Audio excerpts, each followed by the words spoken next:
Hello. We just recently returned from Forestville Mystery Cave State Park in Minnesota, and we spent the weekend camping with one of Amy's friends who also owns a Scamp. She owns a 13-footer, and she's had it for, I think it's going on 8 years, but she was kind enough to let us interview her. So this video is going to be on her ownership of the 13-foot Scamp. So enjoy. Okay, this is Leslie. Hello. And she has a 13-foot Scamp. It's actually the first Scamp I ever saw because when you got it, you brought it into work. I did. And I looked at it. So tell us about your Scamp and what you got it. I've always wanted one. I used to see them all the time at the state fair. They used to come to the state fair and you could walk through them and everything. And so I finally, in 2014, in June, I ordered one of the 13. And I got it in August. Sorry to everyone waiting 2 years. June to August. June to August. And that was the same year. Yeah. And so I got the things that I wanted, like the awning and the air conditioning. I don't have heat. I wish I would have gotten more plugs inside. I only have one plug inside, and it's not very nice. So I need more. But yeah, I've really been happy with it. So yeah, so good. What, 7-8 years almost now? Did you move the camera up? Were you just getting our middle sections? Or did you actually have our faces on there? Yeah, the whole thing. Okay. Do you want to fix that? No, you guys just keep on going. Okay, well, why don't you tell us about some of the trips you've been on? Oh, well, a lot of state park camping. I, go up to Madeline Island a lot. My son and his family live in Ely, so I've gone up there. Anyway, Missouri, Iowa, Michigan. Went over to like Mackinac. yeah, that area. Long trip this last year. I went to Yellowstone and out that way, so that was the longest. That was a 2-week trip. So yeah, Fun. I'm, pretty much open to anything. So And, well, let's see. Any issues that you've had that are been anything like major or just nothing that wasn't my continuing? own fault, like dragging the cord. I think we've all done that. Yes. Dragging the cord. The first year I had it, we went to Missouri. I had the awning out, and there was just a downpour, and we weren't there. And so one of the arms broke right up where it attaches. Oh. So it wasn't like the arm broke, but the connection thingy. And so that was kind of a bummer because you couldn't get parts because I don't know if you remember maybe 5 or 6 years ago there was a shooting at the company that makes these. There was an employee that came in and shot a bunch of people. So they weren't doing anything for a while. But I have taken this back up to Scamp to get the outside plug. There's something else that I had him fix, but now I can't think of what it was. And the guy just fixed that, so that was nice. They had the parts. So it's only been little things like that, nothing major. I got new tires for the first time this last year.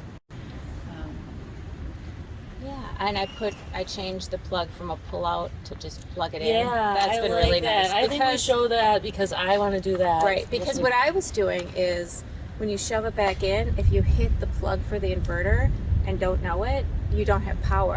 And it's like, and I've got a new battery for it. I probably need another one. So it's been 4 years. But just little things, but nothing really. Yeah, just major or maintenance. Yeah, type just of maintenance, stuff. basically. Yeah. Yeah, I definitely want to do the plug because we know that's a storage area and half of it we can't even use as storage because or something gets wrecked in there. So maybe just stop for a second so you can take a picture, or we can just do that later. Do it later. And this is just so this actually goes around. That's a good idea too. This goes around that when I roll it up. Yeah. So it's just, you just plug this in instead of having to pull everything out. And so you ordered the cord and you ordered the twisting thing. Yep. It's called a Marinco Easy Lock 30A 125 volt. So yeah, definitely. It works very nice. Mm-hmm. And how much was that? It wasn't too expensive. I mean, double digits, but not like in the 90s or anything. Oh yeah, that's not bad. So yeah, that's Ackery. You gotta explain this. So I've been looking at, because I do go places without electricity. So I was kind of looking at these, and then that whole storm in Texas happened a couple winters ago where everybody was out without power. And I thought, what would I do? So it kind of gave me more incentive to get it. So I got this. This is you can do solar. You can charge it off your car. You can charge it off of a outlet in your house. This is 1,000 watt or whatever. Yeah, 1,000 watt. It has an inverter so that you can use these. You have to have an inverter to use the plugs. It's got USB-C, it's got quick charges, it's got the 12 volt. So the inverter, you need to get a special thing to plug into so you can plug in? Well, that's so in our camper we have an inverter, right? So it takes the battery power and it converts it so the lights work, right? And this is an inverter just so the power in here, you can use these kind of 120 or 110 volt. Okay. But it's really nice because if you're somewhere without power, you can at least have heat or heat something up. You have to be careful, like if you're trying to make it last and you're not going to be able to charge it, right? Like that electric kettle that I have takes a lot of power. So I don't usually use it for stuff like that, but if I'm somewhere without power, I'll plug in my electric blanket at night and it lasts all night. So yeah, it's been really nice. And if you could just plug it into your car and charge it up. And yeah, that's what I did at Yellowstone because the first half of our trip we didn't have electric sites because we were in some real remote places, and then the sites we had in Yellowstone didn't have electricity. So and it was cold. So yeah, so then I just throw it in the car and charge it off my car. So how do you turn your lights? So your battery, you plug something from the Scamp in there, or do you do it all separate? I just I don't even worry about the lights inside. Like I said, I have those USB lights. Yeah. And so I can plug those into here. Okay. Yeah. So that's what I do for lights. And then flashlights or lanterns or whatever. Yeah. And if you don't have electricity, your lights work. They run off your battery. But like your plugs don't work, your fridge doesn't work, things like that. So so it's really handy. So that cord is what you plug in to charge it then? So I also have solar panel, which of course I didn't bring, but so there's a plug to plug in. Okay. And then this is the one for the car if you want to do it in the car.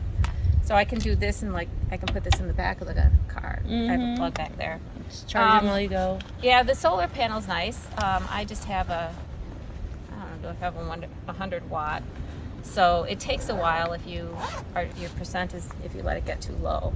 I mean, you really need more than 100 watts to fill it up quickly. But it works. I haven't really had to use it because I'm always driving somewhere. So, but yeah, I was really, excited to get it. I've used it at home a couple times when the power has gone out just to recharge my laptop so I can work because work's important. Yes. So, yeah, it's kind of nice to have. It's a little peace of mind too, because like I said, if you're somewhere and you're supposed to have electric and electric doesn't work. Yeah, that's a good idea. And we're looking into solar panels too. Yeah, we just want to. So yeah, that's a good idea. I've thought about putting, one in the front. I'd have to be really serious about it. Yeah, that's why I think I'm gonna get a briefcase one, or just a little one where we can. Yeah, and that's what mine. I have like a fold-up one, so it works nice because you do have to. The thing about having it on top of your vehicle is you can't really change the angle, and around here you have to follow the sun. It's not like you're in Florida or something where it's always sunny. So yeah. Awesome. Well, thank you for showing us. You're welcome. I can't think of any other tricks I have. So, well, if you think of any, we can always just do a quick later. Yeah. Okay. All right. Well, we had talked about stuff and how much stuff you bring. And yes. So, probably within the last couple of years, I've really super pared it down. It's like I have 2 plates, 2 bowls, just enough for me. I don't like to use paper if I can help it, just because it's garbage and it's wasteful. So, and I don't like it to be real cluttered inside because it just isn't very restful to me. Like I don't have a lot of stuff on the walls or decorative stuff. I have my hot water system, but that's, about the only thing that sits on the counter there. So I've, and the closet is such a pain, right? Because you can't really hang things in it because it's only that long. And you can't really put things in there because if they shift against the door swings open. So I finally went to Menards and I got some stacking wire baskets that I put in there, and then I had to zip tie them together, otherwise they'd come apart. So finally that works nicely. And so when I'm like on a weekend trip, I just put my clothes in there. And if I go on a long trip, I have a big plastic drawer that goes under the bed that you can put more clothes and stuff in. So, and then I leave, like I have a big bin of the whole cooking, cleaning kind of thing that I just leave in the car. So, yeah. So you're talking about hot water thing. What is that? I'll bring it out. Yeah. So I'm curious. It's just a vacuum pump thermos thing. Oh. So at night I boil. It is so vintage. I know. I have an electric.